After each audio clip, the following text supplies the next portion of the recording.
Welcome back to another episode of Ocean Currents Podcast. And today we wanted to do a little year-end wrap-up from FOA. And we have Gitte and Cristian representing FOA to talk about a lot of things that happened. There's been a lot of movement in the last year. And we FOA represents themselves as stewards, not miracle workers, but man, sometimes it's pretty close to miracles. So I also want to introduce, because he's been around quite a while now, Miles Sedgwick. Why don't you each give a little kind of go around the room here and introduce yourself, just in case someone's new to the podcast or the video. And Gitte, you can start. Yeah, my name is Gitte in Danish. I'm from Denmark and I'm a member of the FOA board, and I own an Ocean. I'm also part of Tidalway, which is our European spare parts shop. And I do a lot of things. You certainly do. And go next to Cristian. Hey, most people know me. I'm Cristian. I am one of FOA's co-founders, and also the current president of the association. And Miles. I'm Miles, and if you're seeing this in video format, I do not live in my Ocean. I was helping out a guy who lives near me with his 12-volt battery today, and so I'm here. Hands are dirty from trying to work on that swap out, and but it's great to be here, and I'm glad to be a part of this. And that's exactly the spirit of FOA right there. It's like we're going to frame that, put a little cameo around you. So, yeah, you got to be willing to get your hands dirty. Yeah, absolutely. So in the last year, for the leadership, and Miles too, even myself, what surprised us most, both positively and negatively? Wow. Well, I can start. I was really amazed and really proud of how many stepped up for the PKC 21 updates of volunteers. I mean, I don't know the exact number, but we are above 100 people that just did the installs on people's cars. It's been, amazing, actually. And some people have said that was like a multi-million-dollar effort if it was done by a commercial entity. Yeah. All the coordination. That was like one big positive. Anything negative or maybe disappointing?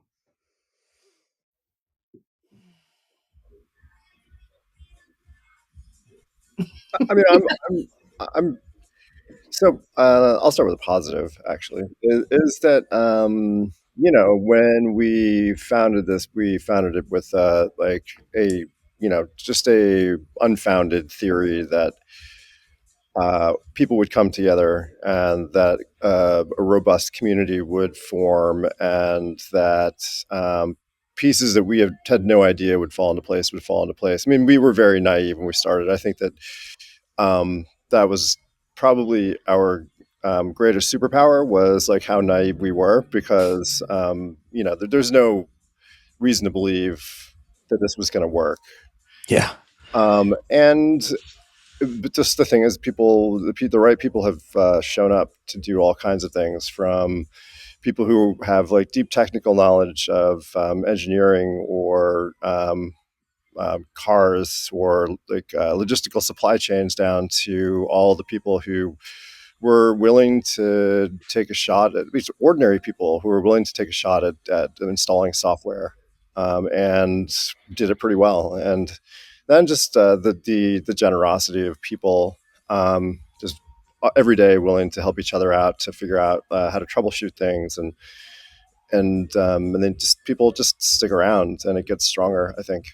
So that's a good one. A negative for me, I think, is I certainly, and I know like Gitte was also deeply involved in this, was very disappointed at the implosion of the potential to work with OV-Loop and American Lease. And all of us really wanted that to work, and kind of really ran it to ground, doing the best we could to try and see to it that it did. And we just had some really strict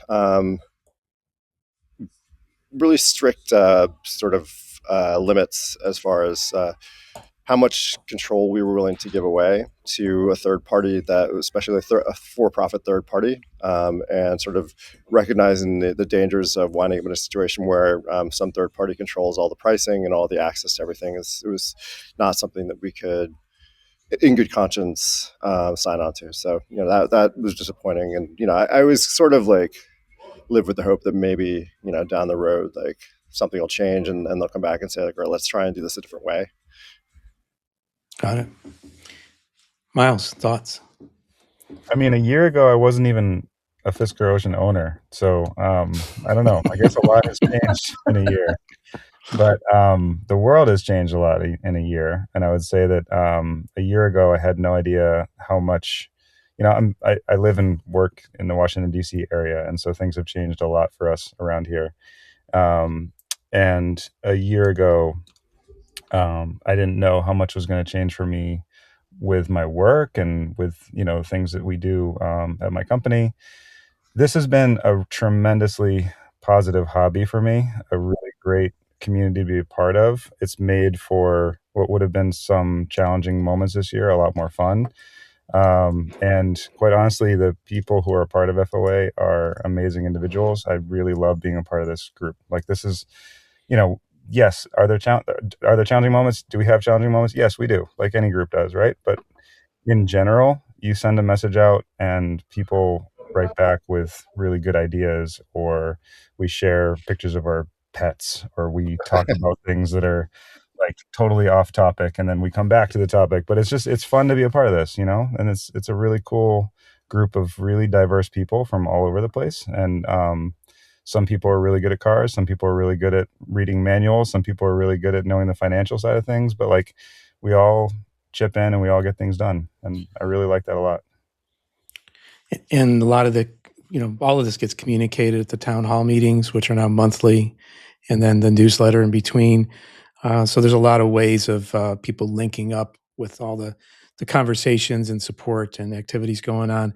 And speaking of this, like belief in people, which I'm hearing through the three of you, that's attracted some attention, and positive attention from the media. And I think each one of you have been involved in at least one or perhaps more different conversations with the media. And I think that's a notable thing to talk about. I'm going to flip it back to Gitte first. Yeah. At first, when Fisker went bankrupt here in Europe, we tried to reach out to all sorts of newspapers and podcasts and stuff like that. And they were all like, nah, it's not really a cool story. And let's see where this is heading. And then a few months ago, I made a post in a Danish group for EVs about PKC 21 and how we developed it ourselves. And we're going to deploy it to cars. And then it got attention because people were like, are you developing on this car that is, well, the company went bankrupt. How are you doing it? Is it like open source? All sorts of stuff. So yeah, I've done some interviews and tried to explain how you can still use your car when the company is gone. So yeah. Good. Cristian. So, I mean, so arguably, like, media was how this all got started. So I give a story. I'm not like a believer in sort of like stars aligning and things like that, but I do think that humans exist in a system where there are connections that are kind of put in front of you that you can choose to accept. And so about 3 weeks after I got my Ocean, I was at a fast charger way up in Liberty, New York, like this like middle of nowhere fast charger, and somebody was fast charging next to me, and he came over and he said like, hey, I got to talk to you about that car, because like, I'm the editor of InsideEVs magazine. I never thought that I was going to actually see one of these things. And so that began like the beginning of he's actually a really good friend of mine now, because he actually just happens to live in the area. So I told him, well, if you ever want to hear like, some owner perspectives on this thing, like, feel free to give me a shout, and I'm happy to talk about it. So I had sort of an ongoing conversation with him and one of his writers there, just about my general like frustration and experiences with their abysmal customer service and like just like things that were going right and things that were going wrong. And we would check in every few weeks. And so in whatever it was, like June or whatever, when we were gonna like go out and start trying to build membership, I had just happened to have a call with him to check in on stuff, and I decided, like, you know what, I'm actually going to pitch this to him, and to the writer, and so I said, we're gonna start this association, and here's what it does. Maybe let's not talk about the usual things we talk about here. Like, I want to talk about that, and they decided to like do a piece on it, like right as we started to really go out and try to attract membership. That piece was, I think, the catalyst for within about a month, we had over 3,000 members. And I think that, without just that happenstance piece and their willingness to run a story about it, like, I don't know that this would be here. Not the way it is now. I mean, I think there may have been some other avenue, but like it just happened to be exactly the right thing at the right time, and they went with it, and it was like just boom, it existed. Very cool. Miles, anything to add there? Yeah, I mean, I think that's an amazing story. I haven't heard that one. So that's really cool for getting everybody to join. I mean, I think now we're at this moment where we've got, I think, a lot of really strong membership. We've got a lot of people who really believe in FOA. Like, anytime I meet people who live in the area or people online who are, helping out with various different things that are going on in different moments, like, people really believe in this, and they see it as like the way forward. They see it as like the best model for how to keep this car on the road, which I love. I think that's really part of it. Some people believe in it. There are certain people. We certainly do have our like sort of dark Fisker faction who, like, we've been accused of all kinds of malfeasance, none of which is true, but there are like plenty of conspiracy theories about us, just like there are plenty of conspiracy theories about the car. So these are also part of the community too. Some of them are members, some of them are not members, and they just lob bombs from outside. But I mean, honestly, like, if you get above a certain number of people in any ecosystem, you're always going to have that faction. And I think that, like, they do have some value in that. They do like really hold our feet to the fire. We need to be like transparent. We need to be like ethical. Because they're just waiting for us to do something that isn't. And we only have ourselves to blame if we like, kind of cross those lines.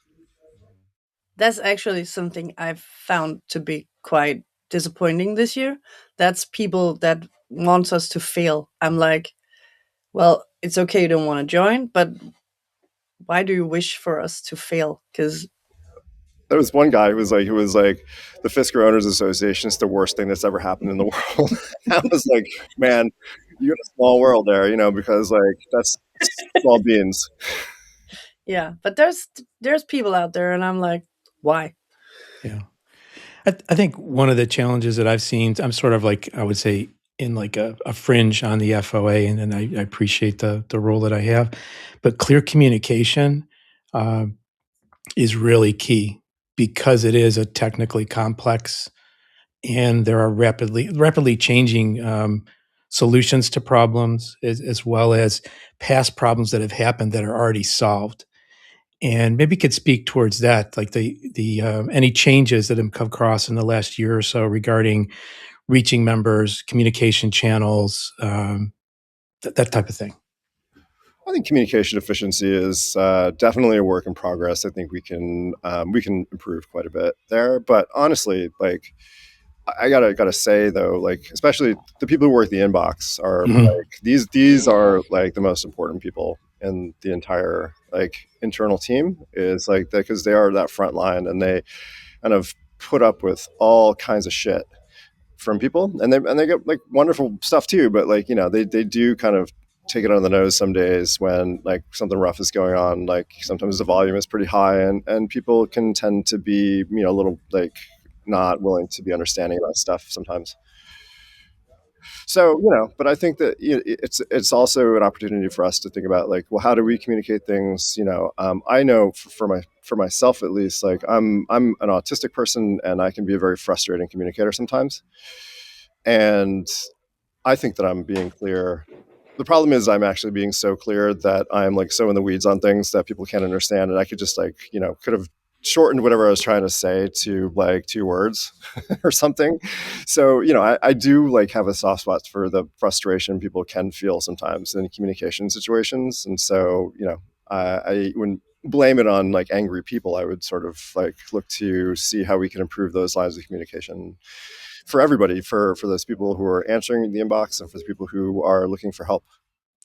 And something I've noticed is there are other people who are unofficially joining on to be communicators, usually with pretty solid information that they've picked up.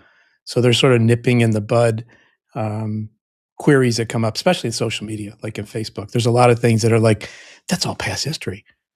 Okay, here we go. Now we got Andrew online. Surprise entrance. Yeah. And now we have the full climate spectrum. Yes. Right. East Coast to West Coast to Europe, Northern Europe. Yeah. To Iraq. Yeah. Oh, right. In terms of the deployment of vehicles and the support necessary. Yeah. And maybe just the one in Kenya, I haven't heard about that one in a while, but there was one in Kenya for a while too. That's brave. Yeah. Very, very brave. Andrew, can you hear us? Looks like that's a no.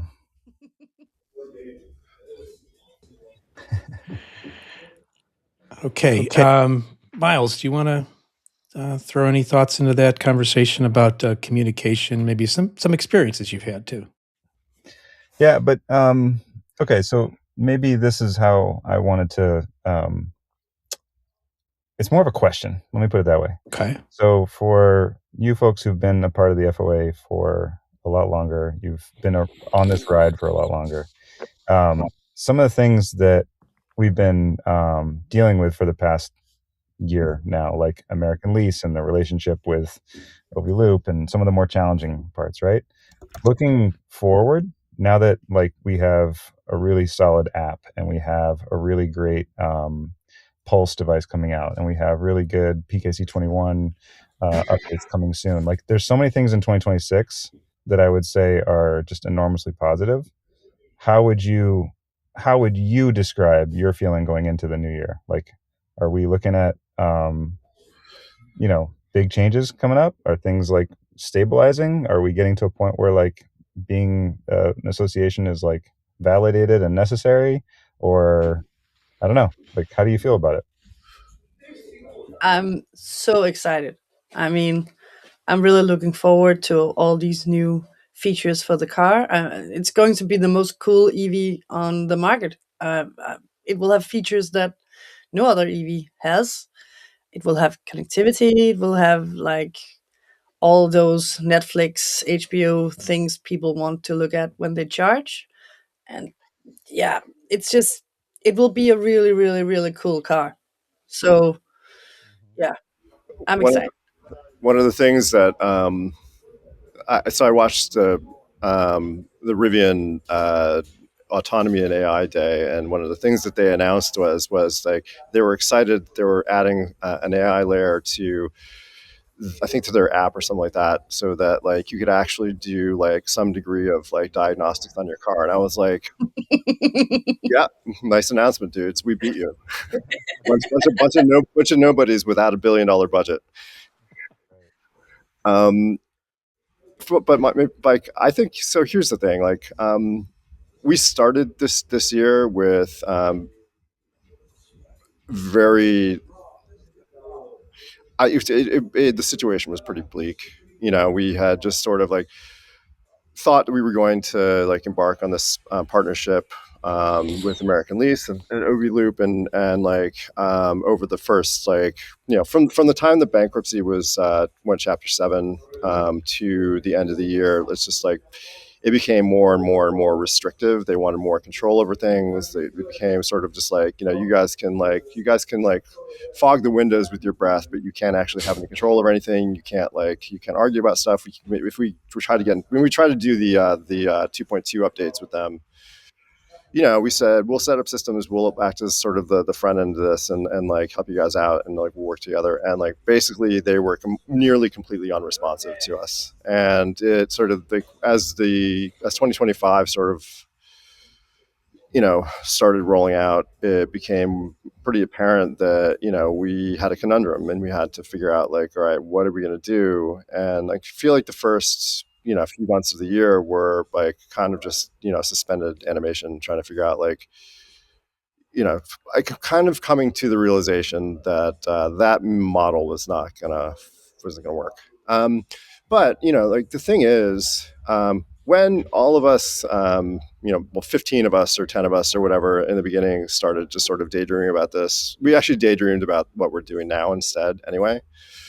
So, what we decided to do was just to really kind of take that leap and to say you know what, we're actually going to just try and follow our initial vision and see if it'll work. And I think that really kind of kicked everybody into gear. And, that where we're ending 2025 is completely different. I mean, we're actually actualizing that vision, and we're actually building things. We're actually finally kind of determining our own destiny, and I think getting to the point where we will be able to be an association, which in my sort of vision is one where we do allow for the mess of people being able to kind of argue about things and change stuff in the cars based on opinions and persuasion and kind of proposals, and people voting on those proposals and deciding to enact them and things. And so I think we're getting closer and closer to that. We have done some sort of limited version of this kind of democracy so far. I think that one of my goals, over the rest of my presidency till summer is to push that further and to really kind of institutionalize it, make sure that system works. And so I'm excited, not just about the technical aspects of what's happening, but also just about what could a sort of self-governing community that built around a vehicle look like.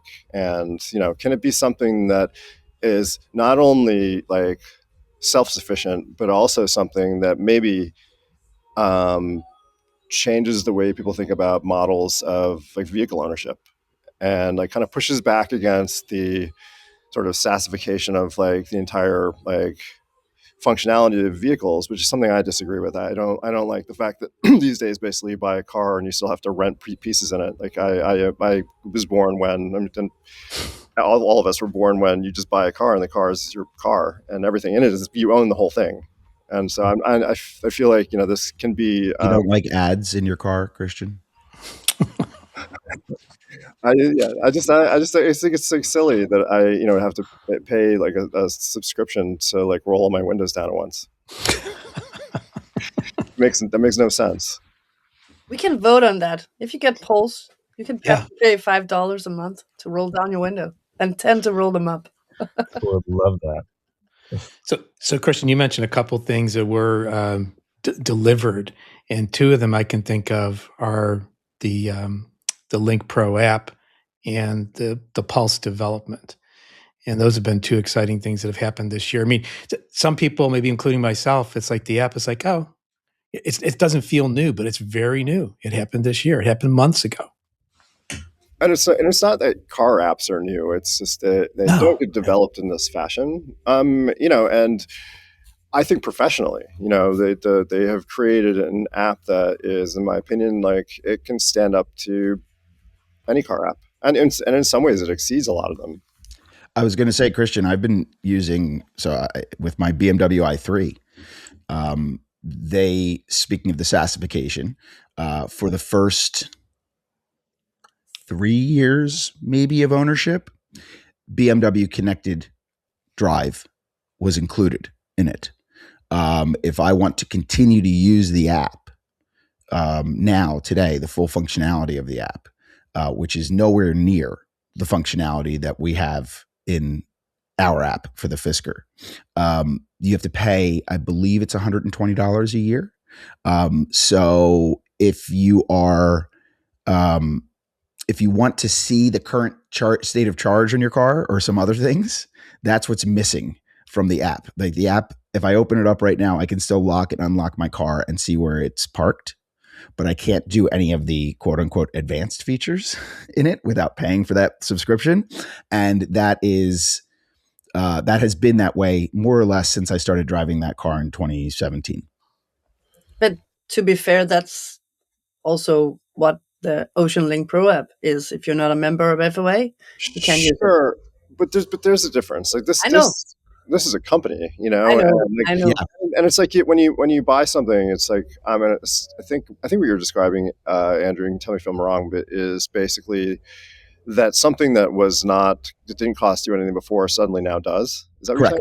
Yeah. Right. And so what the thing is, like, it's a company that should come up with a model that like is not like, I think the company should like figure out how to delight their customers. And it's like, and yet so often what they do is they just try to figure out like, well, now that I've got you captive, how can I get more money out of you? Which feels like the opposite. I think, you know, like certainly, yes, there's a cost to this too, and you have to be a member, but I think you also don't have the degree of control over the app, like in a BMW situation, that you would in this one. I think that people can like complain about stuff, and the engineers are responsive to that, and they say like, all right, well, how can we fix this thing, or how can we add this new functionality, or whatever. Whereas, like, I mean, you know, BMW is just gonna be like, well, get stuffed, you know. Yeah, to be clear, the app, even with full functionality, would never even approximate what we are offering in the app today. I mean, even with the full functionality, all I'm missing by not paying the annual amount right now is, quite frankly, to see like a current state of charge and maybe one or two other things. But it's never like it had the ability to roll down the windows like ours does, to do any kind of, you know, troubleshooting or data analysis, any of that type of stuff. That's not what it was for. And quite frankly, that's not what I think any of the manufacturer developed apps address. And it's a big difference, and sort of goes to your point about Rivian of like, oh, cool, you're introducing fire. Congratulations. You know? Not in an EV. Fire. Right. Yeah, I guess that's true. Yeah, that's true. Yeah. Yeah. To be fair, you know, they announced a lot of really incredible stuff. Oh no, I'm being flippant. Yeah. The app, I was like, you know, somebody give us some credit here. You know. I'm flippant.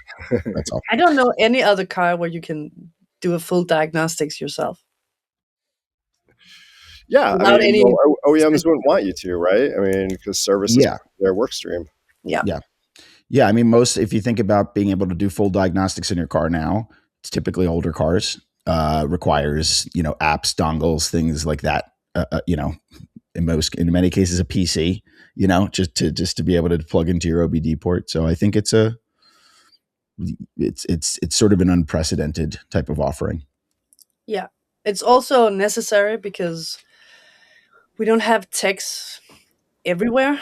Yeah. So it's really cool that they can just email their DTC report to a technician and then say, my car is not running. Can you help me out? And they already know what's wrong.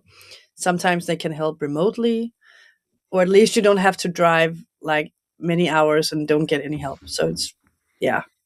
Or find out you could have fixed it yourself without driving anywhere. Yeah. If you think about most people, it's like, you know, you take your car in because you have your check engine light on. 9 times out of 10, all they're doing is clearing a code, and sometimes it takes them, you know, weeks just to get to it. It has been. I mean, I used it myself. We went on a road trip this past weekend, and I had to do a DTC clear, and it was great. Car started right back up, and everything was fine.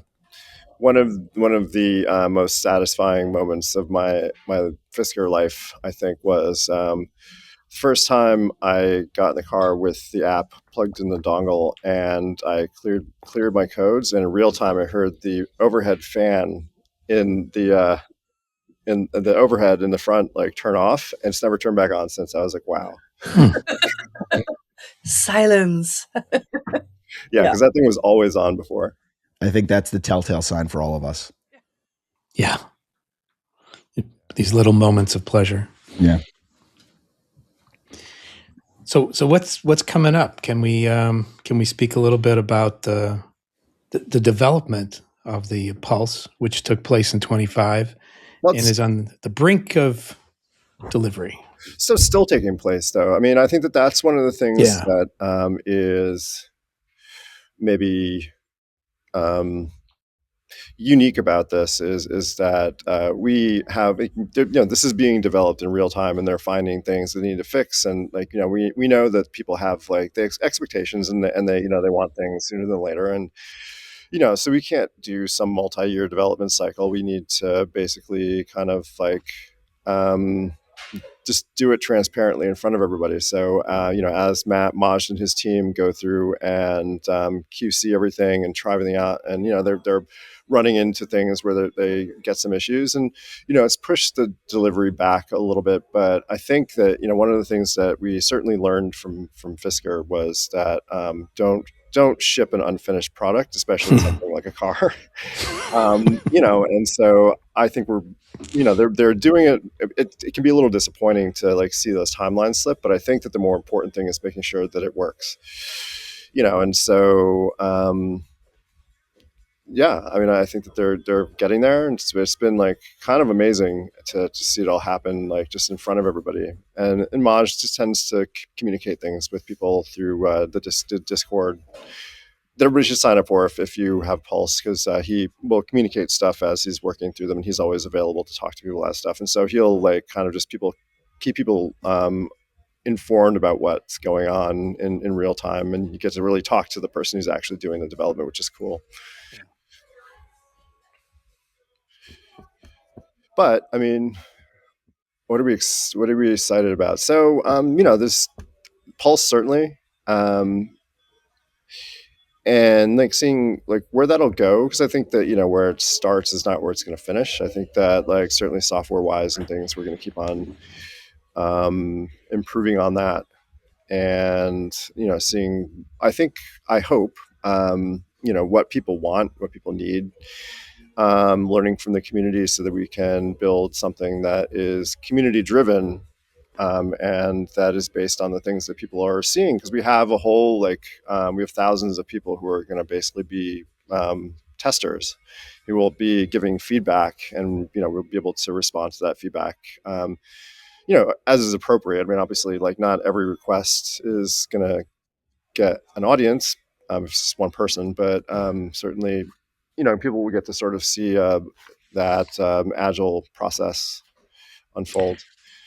And then there's partnerships with outside entities that we work with. We've been grateful to have the partnership of Chevalier throughout this, which has been kind of a real godsend. Certainly, like securing that was a real point of it was a real turning point in terms of like hope that I certainly had. That we could do something, because I think. I'm not going to name names here, but some entities were like less than thrilled about us like having any autonomy whatsoever, and kind of did their best to like keep it from happening. But like, those partnerships are important. We're kind of looking at some other ones where we've, as Jens has kind of intimated, we've put together a partnership with a brake supplier. So we are going to be able to supply custom brakes for Fisker Oceans, which nobody can do right now. So that's going to be something that mostly Jens really has like kind of run to ground on, which is, he's a very like, he's remarkable. he's a machine, that guy. Financial regulator, but like got a whole like shadow life as like an orchestrator of procurement and logistics. Yeah. I'm looking forward to hopefully build out the tech community, because it's starting to like becoming like a community. So the technicians are helping each other out. It doesn't matter where they're located. There's always someone online that can help out with what is this error, or why is this car doing this, or it's really amazing to see that they just share all their knowledge, and they don't care who they're sharing it with, and just helping out. It's But also the techs too around the world, just like collaborating on stuff and asking questions and helping each other troubleshoot and things like the tech support line on WhatsApp is like always buzzing all day long. Yeah. And then when it's night somewhere in the world, it's always day somewhere else, and there's always someone online that can help out. It's really cool. Yeah, I mean, there's techs in California helping techs in the UK or even like Europe somewhere or whatever. It's just it's a really, that's also a really important community too. Is the techs are just sometimes like, but they sometimes are miracle workers, I think. Yeah, and we have added more techs. It's really cool. So there's some amazing people out there that didn't figure out a few months ago that they were going to work on Fiskers, but they are working on it now. What are you talking about, Edward? No, I'm talking about Sophie, the accountant from UK. Sophie, that's Sophie the accountant, who's now Sophie the technician. That's right. Yep. Yeah, it's really cool. Yeah, she's always just like, you guys aren't going to believe this stupid question. Yeah, it's really, it's funny. Oh, Sybil. All right. My office. But I mean, also like people who like do things they never thought they were going to do, like Edward. Certainly, I'm sure didn't start his 2025 thinking that he was going to be doing all that he's doing now, technically. Or like, being the global tech lead on the PKC 21 thing, and just like working tirelessly for like every weekend for like a couple months to like keep that on the keep that smooth. And like, honestly, I feel like the implementation of it was, I've seen much worse implementations. Well, Fisker implemented things way worse, but like I've seen much worse implementations rolled out by companies and the way that worked. And I think like that's just like ordinary people deciding to take on something new and to go places they never thought they would go. So welcome, Sybil. Thank you for joining us. Sorry, I'm so late. Didn't think that doing it on the phone would not work, but yeah. Give us your quick intro to anyone who's listening that might not be familiar with who you are and what you do. My name is Sybil Yang. I am a volunteer with the Fisker Owners Association, and then somewhere late 24, I took on helping to run Tsunami Automotive, along with Michael Rosito and Brian Boge. We take care of North American parts, for Fisker owners. And you have a couple of Fiskers? I do. I used to have 3. I now only have 2. And on the way to work today, it beeped at me plenty on the way in. But it's all good. It's all par for the course. I plan on spending winter break taking care of the wheel well issue, the wiring harness in the wheel well with the windshield wiper thingy that Miles posted a tutorial on. Yeah. And I thought I was behind when I got mine done in July. I was getting really nervous. I haven't done any of those things, so you're nowhere near as behind as I am. I do have a spare bumper sitting in my living room. No way.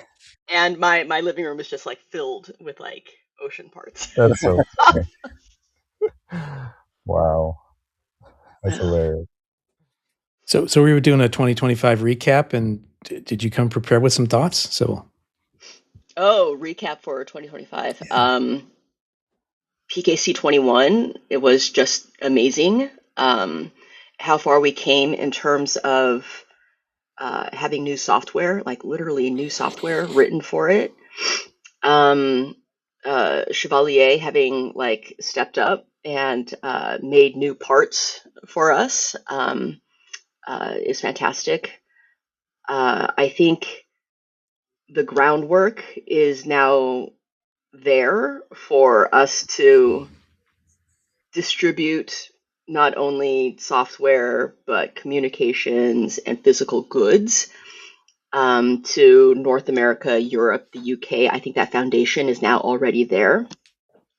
I think the hard part of all of that stuff, I'd like to think that a lot of it is we're over that hump and it should be smoother sailing going forward. You're going to jinx this. You know, I would knock on some wood, but I work at a state university and it's like maybe that door, 1950s brutalism. Or the veneer on the door, yeah, perhaps. Actually, that probably is a solid wood door.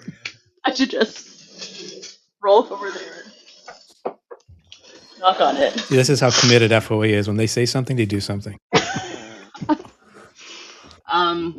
I think we found a good core of people who have found their passion, and it fits really well with what they're good at as well. Yeah, and I think the supply of oceans has kind of stabilized also. I think the people who are in it, and I think we're getting a new generation of people who kind of have that tinkerer mindset that will be able to contribute to kind of that DeLorean-esque, future. I find it fascinating that, like, whenever somebody decides they're going to sell theirs, the number of zealots who are just like, I got one, but I can use it. It has been interesting just to see how many new people continue to come in. I feel like almost every day, if I look at, I'm not on there very often, but, every time I jump onto Reddit or something, I feel like I see another comment from someone saying, hey, I just picked up my first Fisker. What do I need to know? And it's like, what? What do you need to, you bought it and then you want to know, what do you need to know? Okay, that's a choice. But it is, it's been interesting to two things have been interesting for me recently. That being one of them. I expected that to slow down, I think, to some degree, that newer people coming in, at least for now.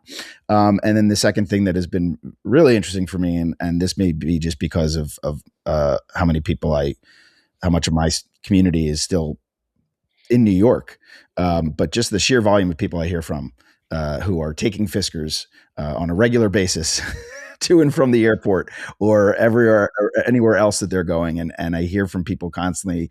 I get a text message as someone's getting into their car, look what picked me up, and I'm just like, great, that's awesome. Talk to them, see what they see what they say, and some of them do, and some of them are weary to engage. But it's been an interesting sort of pattern to see these two things sort of pick up.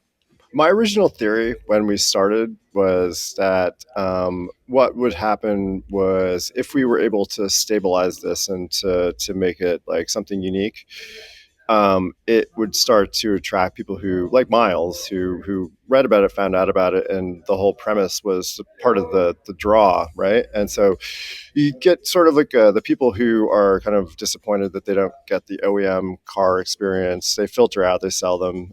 Then the people who pick them up are ones who are like, I'm in it for like this particular experience. There are a lot of those. I drove by, or actually I caught up to an Ocean on the Bay Bridge just because it was an Ocean. And then as I pulled up next to it, it honked at me. Awesome. And I'm just like, what other car? Like, where the owners have traded that. Yeah, it's I get the Jeep Wranglers have their little yellow ducks and stuff, but like, who else? You would think that if any other automotive community would be honking at each other to say like, hey, I know what you're in, it would be the Wrangler community. But they're just like, they're more happy just showing off their ducks, whereas we're focused on like, honking to acknowledge like, hey, yeah, it's not screaming at you right now. Is it foggy? It's foggy for me too. I was like, I wanted to throw a business card into like a window or something like that and say like, call me if you need anything. Here's a window cling. I'm going to catch up, and hopefully it'll flip back under. Right side up. Maybe we could develop some sort of a proximity bump thing, like, you know, how, like with iPhones where you want to exchange contact information. If I drive by your Fisker, like it'll ask me if I want to like. Oh, that's a funny idea. Don't bump it. We don't have any spare parts. Near Fisker communication, NFC, right?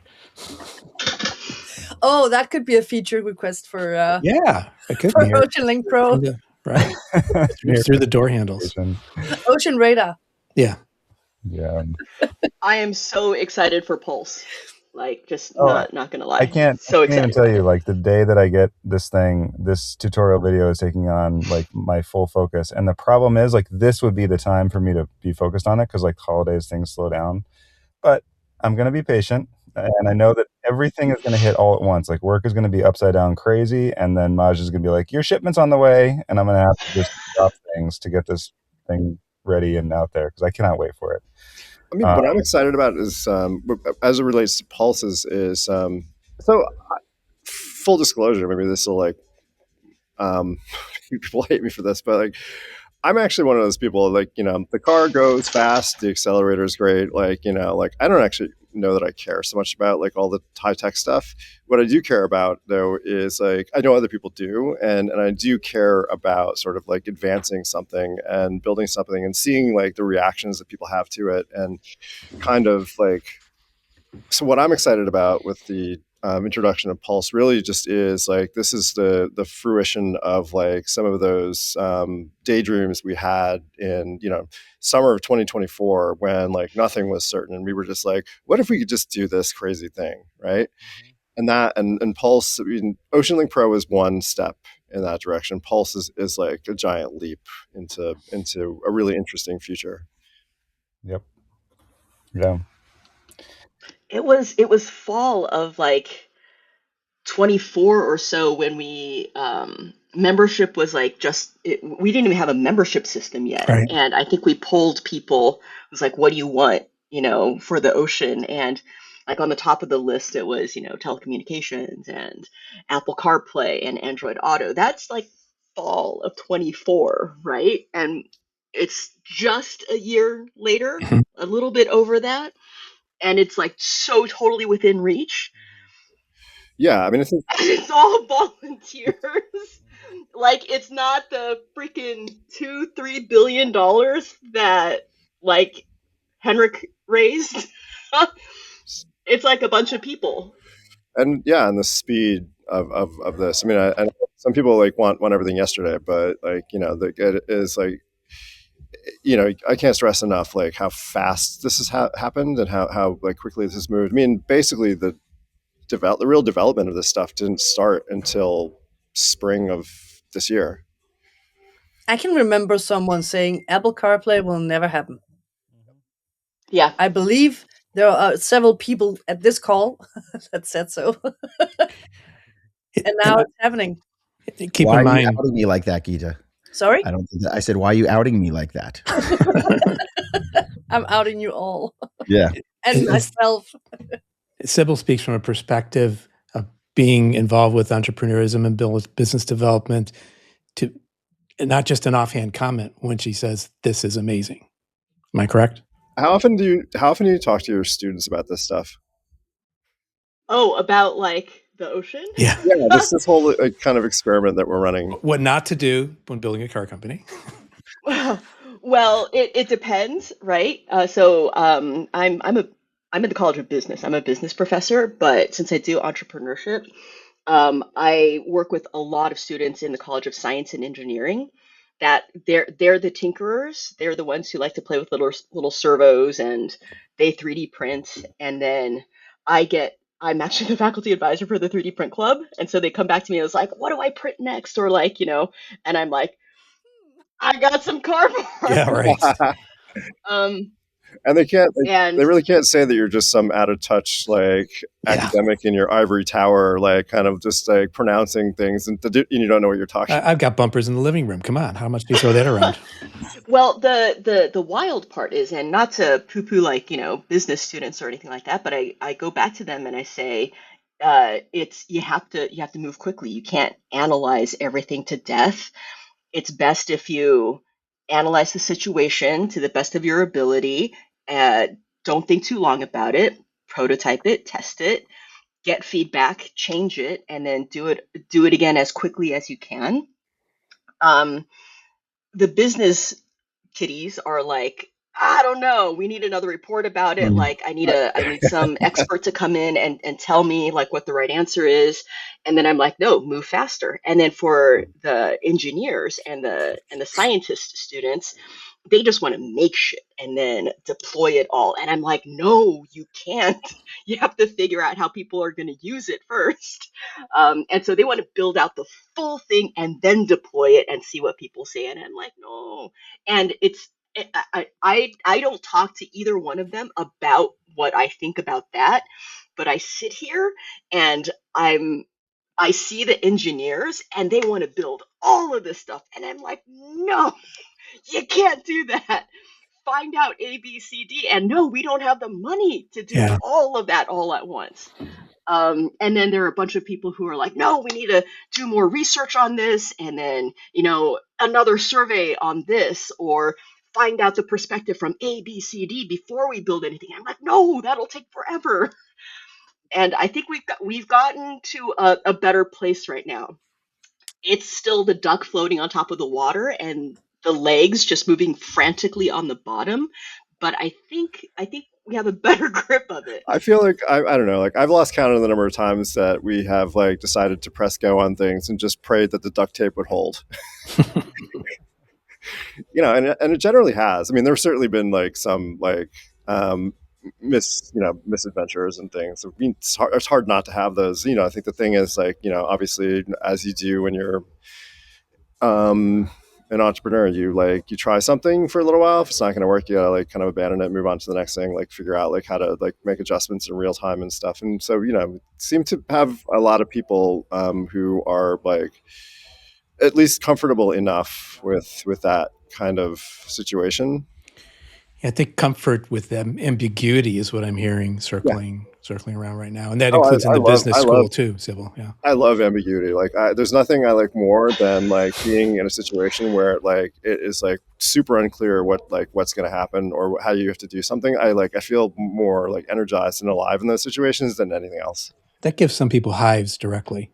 I know. Oh, I mean, that's because my wife hives. She doesn't like that. She's just like, I don't know how you like live your life. I mean, I've mostly just worked for myself my whole life. I've like, I'm some company roped me into full time, but like, I just love just figuring things out and like just having like only the stuff I've got in front of me, and like I'm gonna look at it and figure out like, all right, how am I gonna make something out of this? I've got like a limited time. And I just feel like that's when I feel like actually like plugged in and connected. Like idle hands for me are really dangerous. I'm like a very self-destructive person if I don't have things to like obsess over.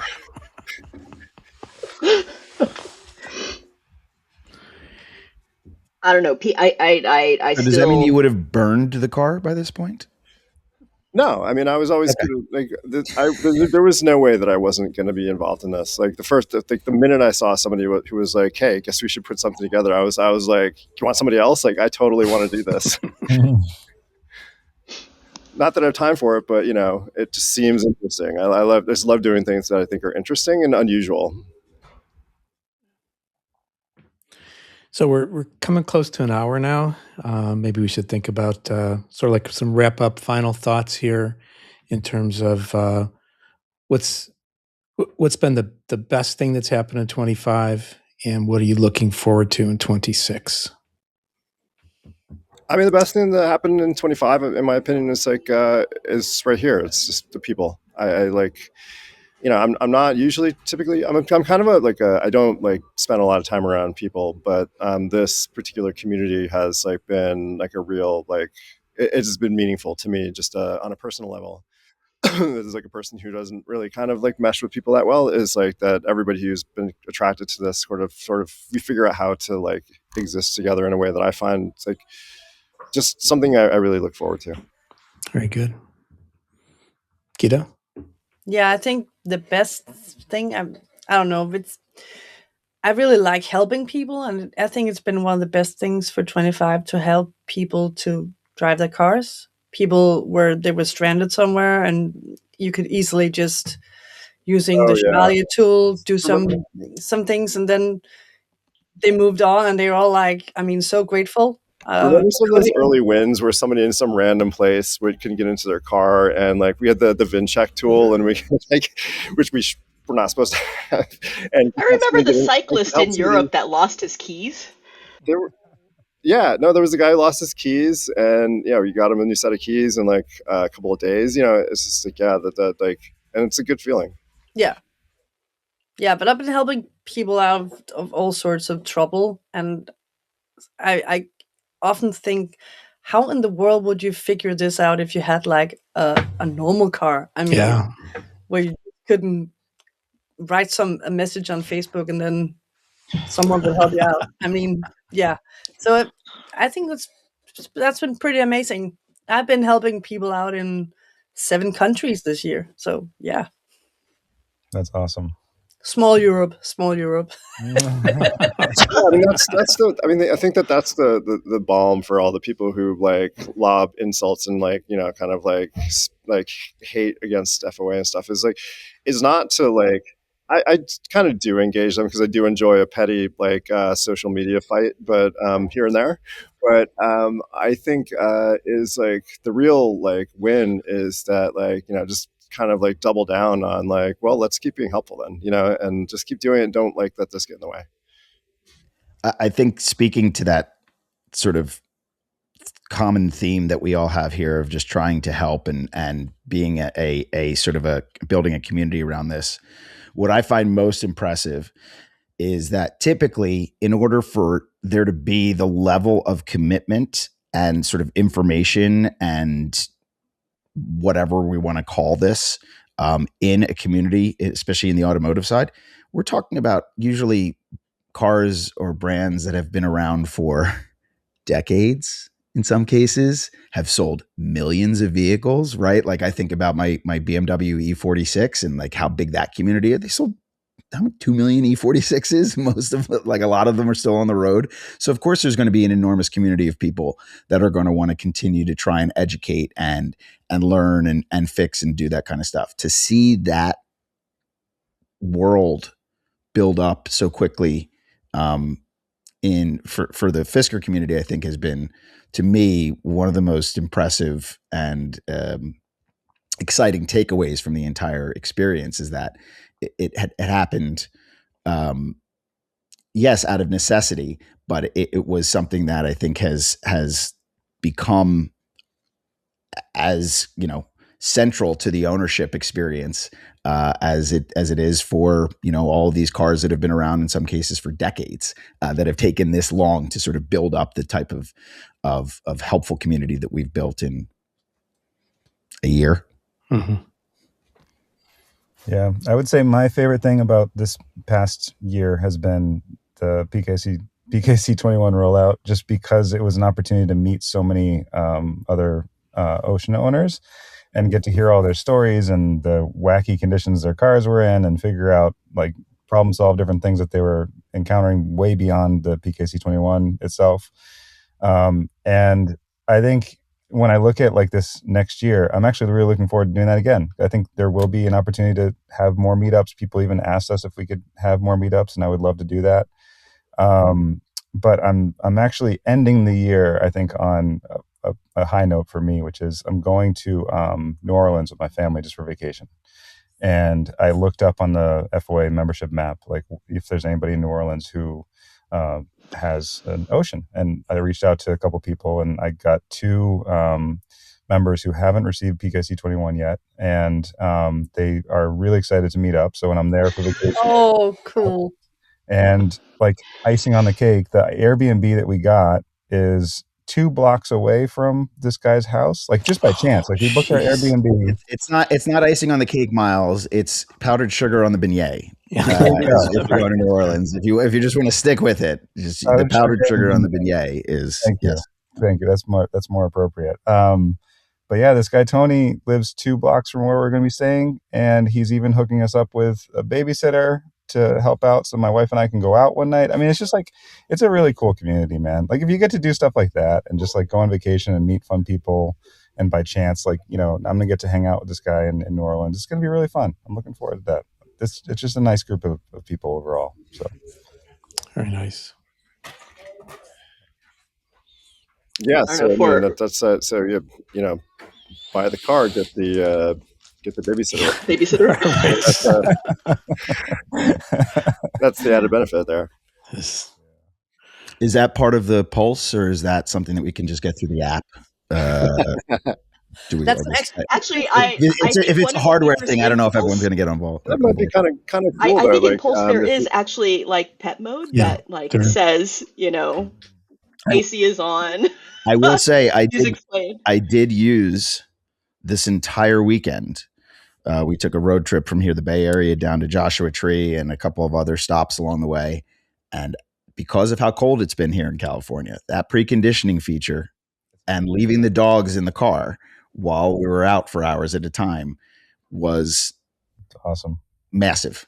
So even just that, even just being able, and I know it's not even the full preconditioning sort of modus operandi that we're going to have with the Pulse and everything, but even just what we have from that regard today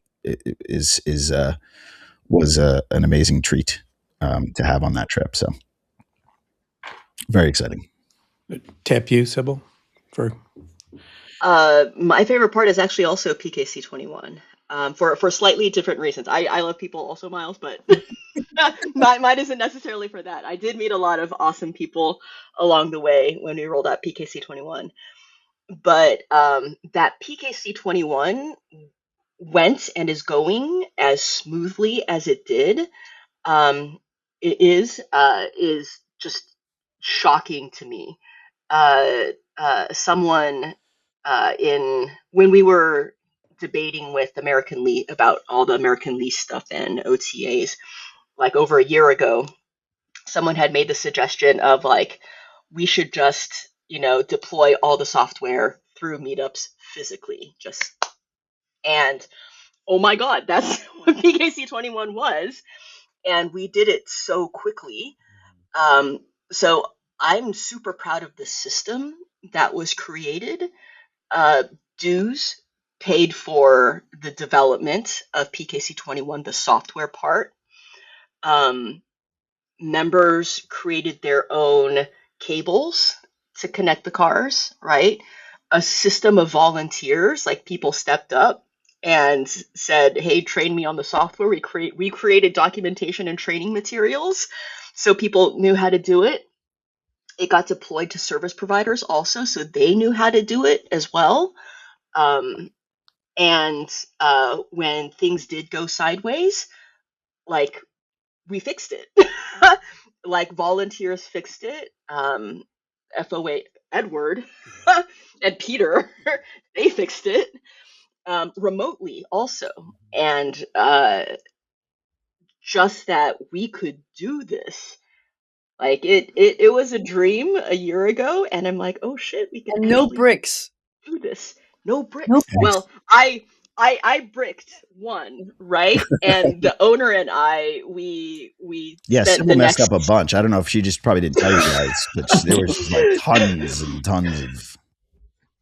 We spent the next 24 hours. Put out this misinformation if it's not true. It was actually interesting because I'm lucky I'm in the Bay Area, and we did the meetup in the East Bay, and the PKC needed to be replaced. Drove down to Madges, picked up a PKC, drove back up. This was still during the meetup. The owner took my car down to grab the PKC, and in the Starbucks parking lot, we took his dash off.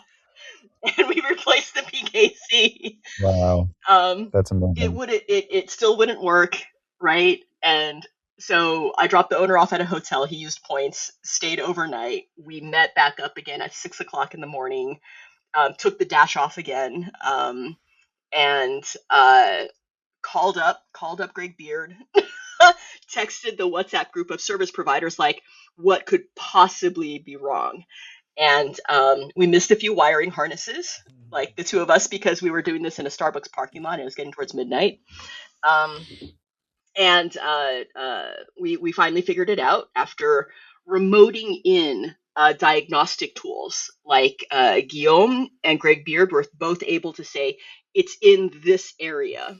And then talking with Greg, he was like, "Oh, what else did you do differently?" And the owner had installed a T-box reset switch, and it was off. So we took the dash off, like the dash was taken off like 3 times, but owner was totally good attitude about the whole thing, was super psyched to get a demo of Pulse when he went down to Magis to pick up the PKC. And I was just like, these are the people of the community, right? Service providers who are on the phone with you and able to remote in the availability of parts, and owners who are just like, I'm in it with you, and we're gonna figure this out. What I'm shocked by about that story most is that the police didn't show up when you were in that parking lot, like, assuming that you guys were like car thieves or something. Right. Stripping your car. Very slow car thieves trying to steal the car. It was Hayward, California. Not as bad as Oakland, but it's Hayward. That makes a lot of sense. It's a good that you added that, Sybil, for Bay Area folks to know that that's right. Just sort of standard operating procedure in Hayward. Just dashboards coming off of cars in random parking lots. It won't fly in San Francisco, but it'll fly in Oakland and Hayward. Andrew, any thoughts to share from your side? No, honestly, I think my biggest, they've touched on it, the whole PKC 21 rollout, and the experience around that, meeting with owners, talking with folks, both having attended one that Sybil did, then hosting one myself, and just seeing the sort of excitement from the community around all of this, and how much effort is being put in amongst the volunteer community, and how appreciative everyone is of all those efforts, even when things don't go 100% right. If something doesn't, the key fob pairing didn't work, try me afterwards, kind of thing, that kind of stuff. That to me was the I think most impressive example of the work that the community has done. And obviously I would say the Pulse and that side of it would be second, but I haven't touched and played with that yet. And so I'll save that one hopefully for our 2026 end of year recap. But that whole process from development to communication internally, documentation, the whole plan around it, for that to be done and accomplished through a patchwork sort of network of volunteers, as effectively as it was, that's the story, I think, of the year, and is the thing that we should be proud of and building on as we look into next year and beyond, and how to keep these cars running and maximize the potential of them. I think some of the stuff even that I've told my wife about, that I know that Maj is working on, and I'm just like, yeah, we were splitting the drive a little bit on this trip, and just the ability to have profiles coming up soon, where she can just jump in and be like, okay, I'm going to hit my profile and the seat's going to adjust and everything. Those little things I think are going to have lasting impact for all of us, and I'm excited about it. Well, there's also like those little things that you expect in a modern vehicle, that we had to kind of do ourselves. And then there's also just the things that are like exciting surprises, like the whole like diagnostics end of the OLP, was remarkable. Yeah. Can you reset your computer on any other, like on other cars? I don't think not to that degree. All the only other, I've watched a lot of videos of a lot of different EV reviews and things over the years, and more often than not, the reset that we have on the steering wheel is about the level of reset that people have in their cars. Yeah. So, and so we also have a Rivian, and and it gets really cold. It sets off this replace battery notification on the dashboard, but the battery's fine. But I can't just clear that. I have to actually go to Rivian Service Center for them to clear that for me. Oh, so that doesn't even clear with the Rivian reset on the steering wheel either? Nope. And they were just like, "Yeah, your battery's fine. This is just a cold weather thing." And it's like, and if it was my Ocean, I could just whip out the app and run some diagnostics, clear some codes, and go on my way. Well, as we wrap up here, I'll throw in my thoughts of what was the best. It's having trust in the FOA and its tentacles, because like I said before, there are a lot of people who have adopted this philosophy and are helpers out there in the network and just are immediately attracted to it, which helps me live with the ambiguity of owning one of these cars. Be careful, man. Some people out there think that we're like Cthulhu or something like that. So when you say tentacles, like, you might think you're talking about like our evil side. I want to thank everyone for coming on the podcast, on the video cast, and sharing your thoughts with us as we wrap up a terrific 2025 and look forward to more in 26. And thank you, Bill, for convening this conversation. Yeah, it was really Miles. And everybody in the community, like we can't do this without you. So like, I think the most important part of this is all those people out there just driving their cars and helping each other, picking up a piece and carrying a load. Yep, that's right. Great. Thank you, Andrew. Too. Thanks, guys. Thanks for 2025. We'll talk to you all next year. Yeah.